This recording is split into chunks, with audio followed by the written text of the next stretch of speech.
ટોપ સ્ટોક્સની વિગત સાથે જોડાયા છે સહયોગી નીરજ અને Aarti. Good morning again. Neeraj, કયા શેર્સ આજે રહેશે ફોકસમાં? જી, ઘણા બધા સ્ટોક છે, પરંતુ આજની બ્લોક ડીલની જ સમાચારથી નજર શરૂ કરીએ તો જો આજે હેપીએસ્ટ માઇન્ડટેકની અંદર એક મોટી બ્લોક ડીલ આપણને થતી જોવા મળી શકે છે.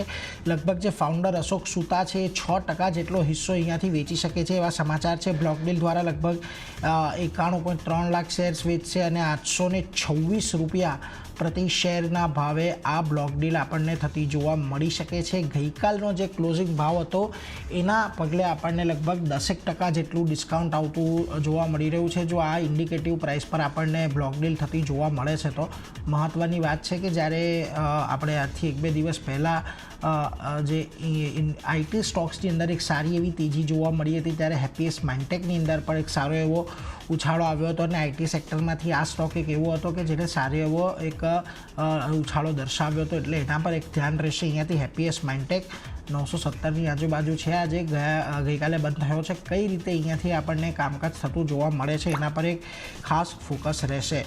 બીજી તરફ બોરોસિલ પર ખાસ ફોકસમાં છે. કંપનીએ QIP લોન્ચ કર્યો છે આજે અને QIP માટેની ફ્લોર પ્રાઇસ જે છે એ 331.75 અહીંયાથી રાખવામાં આવી છે અને કંપનીની 250 કરોડ એકત્ર કરવાની અહીંયાથી આયોજન છે તેમનું. જો 344 પર ગઈકાલે બંધ આવ્યું હતું એટલે કોઈ બહુ મોટો ફરક અહીંયા આપણને જોવા નહીં મળે કદાચ, પરંતુ થોડુંક નેગેટિવ તો ચોક્કસથી રહી શકે છે. પરંતુ કંપની માટે QIP ખુલ્યો છે એ પણ એક પોઝિટિવ સમાચાર છે. કેટલા ઇન્સ્ટિટ્યુશનલ ઇન્વેસ્ટર આની અંદર હવે જે ખાસ કરીને રસ દર્શાવે છે એના પર અહીંયાથી આપણી નજર રહેશે. આ ઉપરાંત ઓલ કાર્ગો ગતિમાં પણ સૂત્રો દ્વારા એવી માહિતી મળી રહી છે કે કંપની દ્વારા લગભગ 200 કરોડનો QIP લાવવામાં આવી શકે છે, જેમાંથી ઇન્ડિકેટિવ પ્રાઇસ 101 કરોડની આસપાસ હોઈ શકે છે. જોકે કંપની અને પ્રમોટર બંને માટે જો અમુક અપવાદોને બાદ કરીએ તો 60 દિવસનો લોકિન પીરિયડ રહેશે જ્યારે તેઓ QIPની અંદર શેર બીડ કરશે ત્યારે. પરંતુ ઓવરઓલ એક જો 200 કરોડ એકત્ર કરવાની અહીંયાથી યોજના કંપની ધરાવી રહી છે, સૂત્રો દ્વારા માહિતી છે. એટલે ઓલ કાર્ગો ગતિ પર પણ આપણી એક નજર રહેશે. ખાસ કરીને ઇન્ડિગોની વાત અત્યારે આપણા એક્સપર્ટે પણ કરી, એમણે લેવલ્સ પણ આપ્યા, પરંતુ આજના દિવસે આપણને અહીંયાથી એક સમાચાર પણ આવતા દેખાઈ રહ્યા છે કે કંપની મુંબઈ અને જેદા એટલે કે સાઉદી અરેબિયાનું એક સિટી છે એ બંને વચ્ચે જે ફ્લાઇટ અત્યારે ચાલી રહી છે તે અહીંયાથી બમણી કરતી જોવા મળશે. એટલે 15 ઓગસ્ટથી મુંબઈ અને જેદા વચ્ચે લગભગ 14 વીકલી ફ્લાઇટ શરૂ કરવાની તેમનું આયોજન છે અને 15 ઓગસ્ટથી લગભગ 5 શહેરોથી લગભગ 42 જેટલી વીકલી ફ્લાઇટો અહીંયાથી શરૂ કરશે. એટલે જુઓ, ઇન્ડિગો અહીંયાથી હવે પોતાના જે ડેસ્ટિનેશન્સ છે એ પણ એક ખાસ કરીને વધારી રહ્યું છે અને એનાથી એ પણ થશે કે આવનારા સમયમાં એમનો જે પેસેન્જર ટ્રાફિક લોડ છે કે માર્કેટ શેર છે એ પણ અહીંયાથી આપણને આવનારા સમયની અંદર વધતો દેખાય એ વાતને પણ અહીંયાથી ધ્યાનમાં રાખવી જોઈએ કે ઇન્ડિગો માટે હવે જે નવા પ્લેન આવવાના છે એ પણ એમના માટે એક અહીંયાથી પોઝિટિવ વાત સાબિત થશે. એટલે ઓવરઓલ એક ઇન્ડિગોના સ્ટોક પર ફોકસ રાખજો. છેલ્લા ઘણા સમયથી આ સ્ટોક એક ઉપરના લેવલ પર જ આપણને કન્સોલિડેટ કે કામકાજ કરતો જોવા મળી રહ્યો છે. એટલે આજે પણ ઇન્ડિગો ફોકસમાં રહેવાનો છે. આ ઉપરાંત અમારા રાજાએ એક લાયસન્સ કરાર કર્યા છે. કંપનીની subsidiary GIB energy x Slovakia સાથે તેમણે કરાર કર્યા છે અને ખાસ કરીને કરાર હેઠળ સબસિડરીને ગોસન LFP ટેકનોલોજીનું લાયસન્સ મળશે. લિથિયમ આયન બેટરી ટેકનોલોજી માટે અહીંયાથી લાયસન્સ કરાર કંપની દ્વારા કરવામાં આવ્યા છે. એટલે જો ફોકસ અહીંયાથી એટલા માટે પણ મહત્ત્વનો આ સ્ટોક પર કે જે રીતના કરાર થયા છે લિથિયમ આયન બેટરી અહીંયાથી તેઓ એવો જો 2 વ્હીલર્સ માટે ને એના માટે કે 4 વ્હીલર્સ માટે કે ઇવન CV માટે બનાવે છે તો અહીંયાથી તેમના માટે આવનારા સમયમાં એક ફાયદો થતો જોવા મળશે. એટલે એના પર એક ખાસ ધ્યાન રાખીશું. JP મોર્ગનનો બ્રોકરેજ રિપોર્ટ આવ્યો છે. ન્યુટ્રલ કોલ આપી રહ્યા છે. ટાર્ગેટ 12,200ના આપી રહ્યા છે. એમનું કહેવું છે કે આ જે ટેકનિકલ લાયસન્સ એગ્રીમેન્ટ છે તે કંપની માટે અહીંયાથી મહત્ત્વનો નિર્ણય રહી શકે છે. પાર્ટનરશિપ સાથે કંપનીને ગીગા ફેક્ટરી તૈયાર કરવામાં પણ મદદ મળશે આવનારા સમયની અંદર અને OEM કોન્ટ્રાક્ટ્સ અને ઇક્વિટી ડેટ ફંડિંગ પણ રી રેટિંગ માટે અહીંયાથી મહત્ત્વના રહેશે.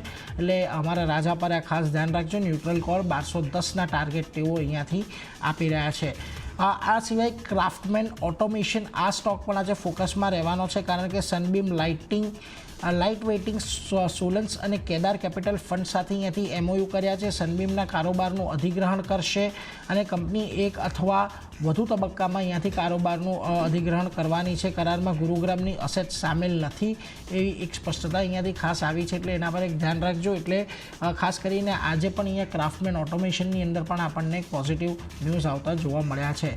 આ ઉપરાંત શેલ્બી ઉદયપુરમાં તેમની એક ફ્રેન્ચાઇઝી હોસ્પિટલ હતી, મધુબન ઓર્થોપેડિક અને મલ્ટી સ્પેશિયાલિસ્ટ સર્જિકલ હોસ્પિટલ. એમની સાથેના જે ફ્રેન્ચાઇઝી કરાર છે એ આ કંપનીએ અહીંયાથી રદ કરી નાખ્યા છે. જે હોસ્પિટલ હતી તેના દ્વારા વિવિધ નિયમોનો ભંગ કરવામાં આવ્યું હતું, શરતોનું ઉલ્લંઘન કરવામાં આવ્યું હતું. એટલા માટે થઈને તેમણે આ કરાર રદ કર્યા છે. જોકે કંપની કહ્યું છે કે આ કરાર રદ થવાથી કંપનીના જે પરિણામો છે, આવક છે, નફો છે, એના પર આપણને કોઈપણ પ્રકારની અસર જોવા નહીં મળે. પરંતુ એક અપડેટ શેલ્બી પર પણ એક ખાસ ધ્યાનમાં રાખજો. પરંતુ આજના દિવસમાં એક હેપીએસ્ટ માઇન્ડ કઈ રીતની બ્લોક ડીલ અહીંયાથી આપણને થતી જોવા મળે છે એના પર આજે ખાસ ફોકસ રાખીશું. પરંતુ આરતી, તમારી પાસે આજે અન્ય કયા સ્ટોક્સ કે જ્યાં નજર રાખવાની છે? જે અન્ય પણ ઘણા બધા સ્ટોક છે, હું શરૂઆત મારુતિ સાથે જ કરીશ. તો અહીંયા જે રીતે સમાચાર બનતા દેખાઈ રહ્યા છે, કંપનીને 5.4 કરોડની જીએસટી ડિમાન્ડની નોટિસ મળી છે. જુલાઈ 2017થી માર્ચ 2023ના સમયગાળા વચ્ચે માટે આ જીએસટી ડિમાન્ડ નોટિસ જે છે તે અહીંયાથી કંપનીને મળતી દેખાઈ રહી છે. તેને કારણે મારુતિનો કાઉન્ટર ફોકસમાં રાખવાનું રહેશે. નેક્સ્ટ કાઉન્ટર કાર ટ્રેડનું રહેશે. અહીંયા એક ફંડ એક્શન જે રીતે થઈ હતી એની વિગતો આજે સામે આવતી દેખાઈ રહી છે. રોયલ બેન્કે 4.8 લાખ શેર્સ ખરીદ્યા છે. CLSA ગ્લોબલની વાત કરીએ તો તેમણે 2.4 લાખ શેર ખરીદ્યા છે.